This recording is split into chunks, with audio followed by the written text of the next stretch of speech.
রাষ্ট্রায়ত্ত ইস্টার্ন রিফাইনারির দ্বিতীয় ইউনিট সরকারি বেসরকারি মালিকানায় বানাতে চেয়েছিল আওয়ামী লীগ সরকার, তবে সে সিদ্ধান্ত থেকে সরে এসেছে অন্তর্বর্তী সরকার।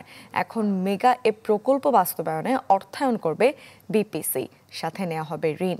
বিপিসি চেয়ারম্যান চ্যানেল 24-কে জানান, ঋণ নিয়ে বিভিন্ন দেশের সাথে আলোচনায় অগ্রগতি হয়েছে। ফখরুল ইসলামের রিপোর্ট।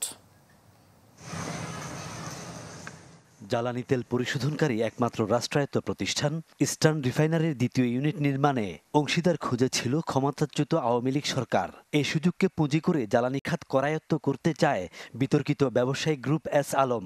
প্রস্তাব দেয় ৮০% মালিকানার।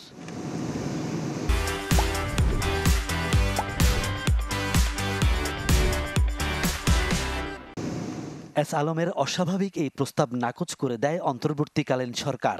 এরপর নানা অনিশ্চয়তা তৈরি হলেও শেষ পর্যন্ত আলোর মুখ দেখছে উদ্যোগটি। নতুন সিদ্ধান্ত অনুসারে সরকারই নির্মাণ করবে রিফাইনারির এই ইউনিটটি, যার প্রক্রিয়া চলছে এখন। শেয়ারিং ডেফিনেটলি এটা সরকারের। ফাইন্যান্স মানে হচ্ছে এখানে কোনো ইকুইটি শেয়ার হচ্ছে না। আমরা যেটা নিব সেটা লোন, এবং যে বিপিসির কিন্তু একটা অংশ এখানে ইনভেস্টমেন্ট থাকবে। BPC more than 1 billion invest করার জন্য তার রিজার্ভের কিন্তু টাকা আছে বিপিসির। আমরা আসলে ফান্ডিং খুঁজছি এবং অনেকগুলো দেশ আগ্রহ ব্যক্ত করেছে। আমরা আশা করছি খুব সহসাই আমরা কারোর সাথে চুক্তি করে এই কার্যক্রমটা শুরু করতে পারবো। আমরা কিন্তু ইপিসি কন্ট্রাক্টর ইন্টারন্যাশনাল টেন্ডারের মাধ্যমে আনতে চাই, যাতে করে এটাও এখানে কম্পিটিটিভ এবং ট্রান্সপারেন্সির বিষয় থাকে। ইউনিট 2-র নকশা আগেই চূড়ান্ত হয়েছে, অনুমোদনের অপেক্ষায় ডিপিপি। এটি নির্মাণে খরচ হতে পারে ৩৬,০০০ কোটি টাকার বেশি, যার মধ্যে ২৫,০০০ কোটি টাকাই হবে ঋণ।